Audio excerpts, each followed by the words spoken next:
La da da ta, la da da tee, la da da ta, la da da tee. That'll be fun to edit through later.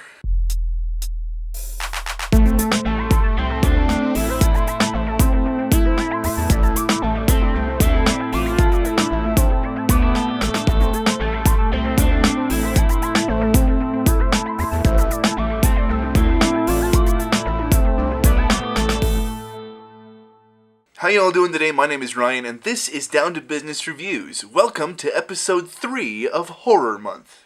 This week for Movie Club, we watched The Frighteners, directed by Peter Jackson and starring Michael J. Fox, Trini Alvarado, Jeffrey Combs, and Dee Wallace. The Frighteners stars Michael J. Fox as Frank Bannister, a man who can see spirits which he uses to exploit the bereaved. But when a murderous spirit goes on a killing spree, Frank is the only one that can stand in its way.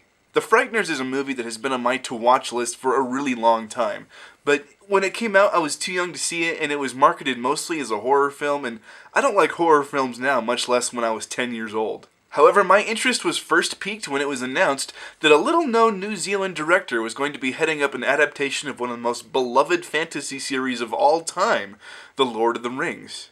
And this was pretty much the only other film directed by him that I'd even heard of. I haven't ventured that far back into Peter Jackson's filmography prior to The Lord of the Rings, aside from Heavenly Creatures, but from the look of things, it's a very quirky selection. For Peter Jackson, The Frighteners is actually pretty tame as far as gore and gross-outs go compared to his previous films. This seems to fit in more with like Tim Burton movies. It also helps that Danny Elfman did the score because his music is unmistakable. And speaking of Tim Burton, the look of the film is very Burton-esque. The architecture in the film is really exaggerated with like sharp angles. There's a lot of uses of awesome miniatures, and the ghost special effects were pretty exceptional for 1996, and it adds to the charm. And that brings me to a new section I like to call Right and Wrong, where I talk about what a movie did right and what a movie did wrong. I used to call this section Likes and Gripes, but I feel like talking about what a movie does right and wrong feels more accurate than just like what I like about it, what are my gripes with the film. It's essentially the same thing, but whatever. What did The Frighteners do right? First of all, casting Michael J. Fox. This was his last leading role in a film, which is both really awesome and really bittersweet. I love that man as an actor. He gave us one of the most iconic film heroes in history in Marty McFly. His delivery and his voice are unmistakable. I hate that Parkinson's has stopped him from acting as much as he used to.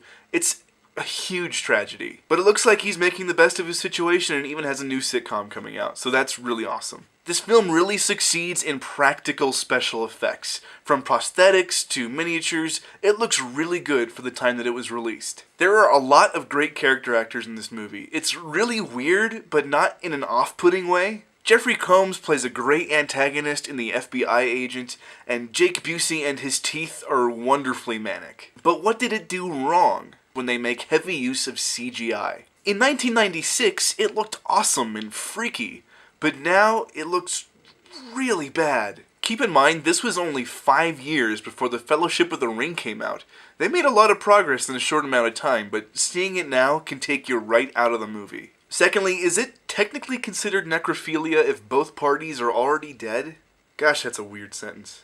All things considered, The Frighteners is a fun, quirky film that fits right in during the Halloween season.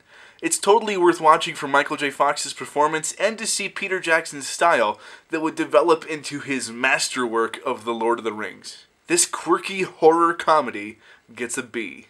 That's all for this week, guys. Thank you so much for watching. I really appreciate it. If you liked anything that I was rambling on about, please leave a comment down below and like and subscribe if you really liked it. If you didn't know, I do these reviews for SourceFedNERD's Movie Club, which airs every Saturday on their channel. Please join us. It's a lot of fun. Make sure you follow me on Twitter, check out my Facebook page, and once again, thank you so much for watching.